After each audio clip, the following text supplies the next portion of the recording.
Good evening and welcome to Memorial Stadium on the campus of Indiana University, where the Hoosiers picked up a 27-11 victory today over the Maryland Terrapins in a game that once again featured a slow start for the offense, a little bit of a slow start for the defense.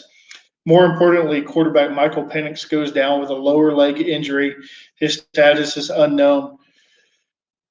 Early on in this game, Maryland came out and did a great job of moving the ball against this Indiana defense, who, according to Cam Jones, got off to a slow start. Jones told the media after the game that, as far as he was concerned, it was a slow start, but they were able to make some adjustments in this one. And Tywone Mullen, who came up with an interception for the Hoosiers today, told the media after the game that one thing that they did was they trusted what they saw in their film, and what they saw in their film was that Maryland quarterback Tagovailoa was a one read quarterback, if you will, would only look one way, didn't check anybody else off. So when he got keyed in on the receiver, obviously Indiana knew where that ball was going to go and did a great job of putting an end to that for the game.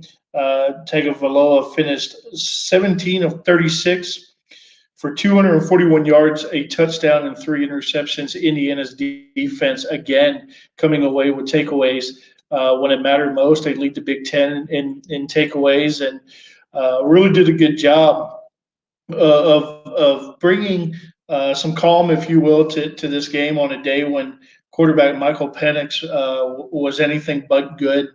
Uh, for the longest time, he only had two completions. One of those was a jump ball he threw on an offsides penalty against Maryland, and the other one happened to be a tip pass that Peyton Hendershot reeled in. Not a good day for Penix. Michael Penix got a little bit better as it went on, finished 6 of 19 for 84 yards. But the big news as far as Indiana's quarterbacks go, Michael Penix broke loose for a 21-yard scamper, only to come up injured, a lower leg injury. It was kind of weird. It kind of took a little bit of a shot, kind of tripped over his feet a little bit as he went out of bounds, and went down towards the visitors' tunnel here at Memorial Stadium and was down for an extended period of time. Jack Tuttle, backup quarterback transfer from Utah, came in and finished the game 5 of 5 for 31 yards, and almost eclipsed what he was able to do last year in a stretch of games where he only threw for 34 yards. But the big takeaway offensively today is the run game. Week after week after week, Tom Allen, Nick Sheridan, the offensive coordinator, and others have heard from the media and from the fan base about the lack of a running game. And today they really put it all together against Maryland. Tim Baldwin, freshman, getting things going, 16 carries, 106 yards. Stevie Scott, 24 carries for 88 yards and three touchdowns as Indiana improves to 5-1. Next week, headed to Wisconsin, December 5th, up at Camp Randall, and I would expect some snow on the ground and very frigid conditions up at that one, like it always is in November, December in Wisconsin. And it'll be interesting to see if Jack Tuttle will be the starting quarterback.